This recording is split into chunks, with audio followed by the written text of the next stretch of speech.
Unhappy is he for whom the memories of childhood bring only fear and sadness.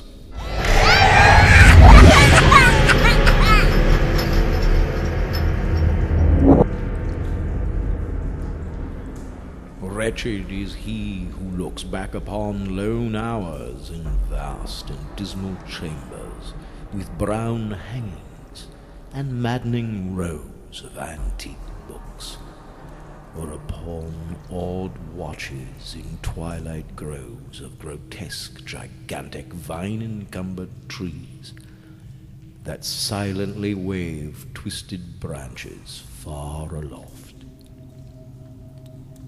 Such a lot the gods gave to me. To me, the dazed, the disappointed, the broken.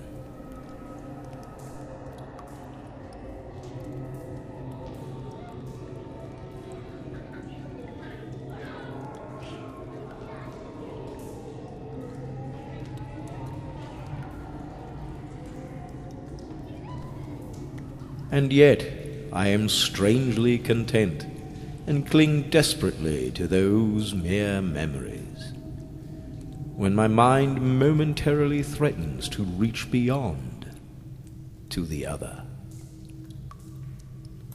I know not where I was born, save that the castle was infinitely old and infinitely horrible, full of dark passages and having high ceilings where the eye could find only cobwebs and shadows. The stones in the crumbling corridors seemed always hideously damp, and there was an accursed smell everywhere, as of the piled-up corpses of dead generations. It was never light, so that I used sometimes to light candles and gaze steadily at them for relief.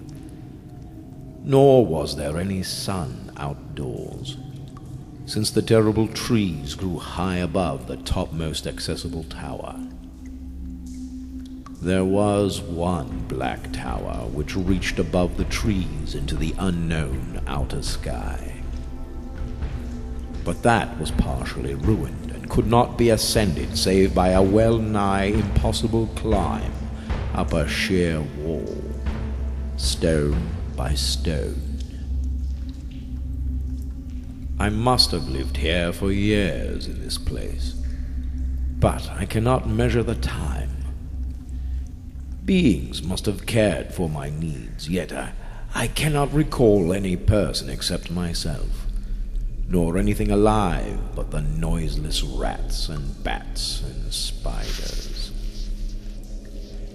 I think that whoever nursed me must have been shockingly aged, since my first conception of a living person was that of something mockingly like myself, yet distorted, shriveled, and decayed like the castle. To me, there was nothing grotesque in the bones and skeletons that strewed some of the crypts deep down among the foundations. I fantastically associated these things with everyday events, and thought them more natural than the colored pictures of living beings which I found in many of the moldy books. It was from such books I learned all that I know.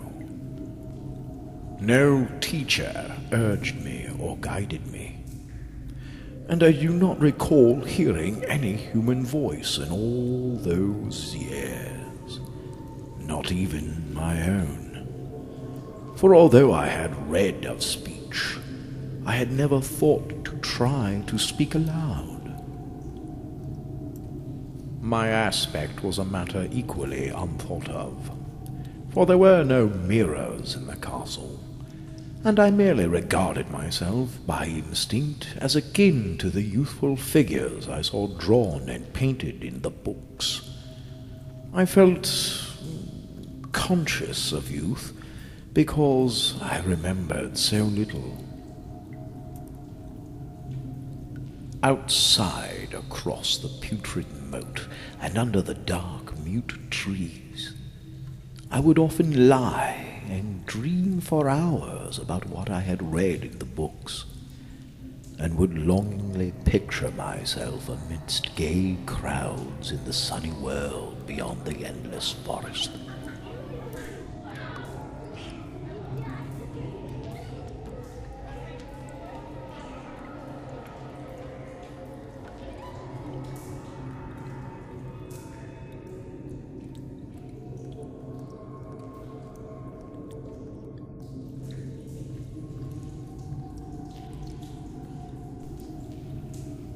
Once, I tried to escape from the forest.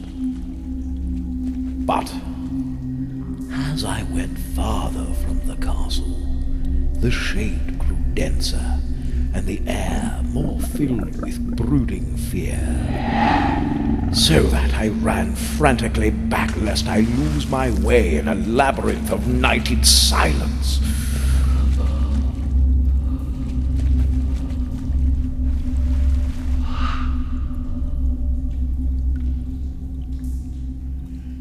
So, through the endless twilights, I dreamed and waited, though I knew not what I waited for. Then, in the shadowy solitude, my longing for light grew so frantic I could rest no more. And I lifted entreating hands to the single black ruined tower that reached above the forest into the unknown outer sky. And at last, I resolved to scale that tower!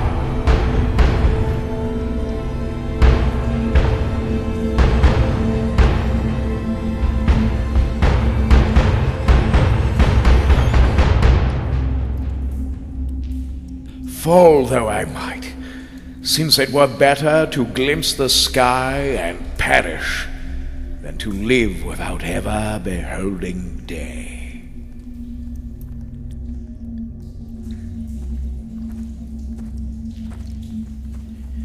In the dank twilight I climbed the worn and aged stone stairs till I reached the level where they ceased, and thereafter clung perilously to small footholds leading upward. Ghastly and terrible was that dead, stairless cylinder of rock, black, ruined and deserted, and sinister with startled bats whose wings made no noise. But more ghastly and terrible still was the slowness of my progress. For climb as I might, the darkness overhead grew no thinner, and a new chill of haunted and venerable mold assailed me. I shivered as I wondered why I did not reach the light, and would have looked down had I dared. I fancied that...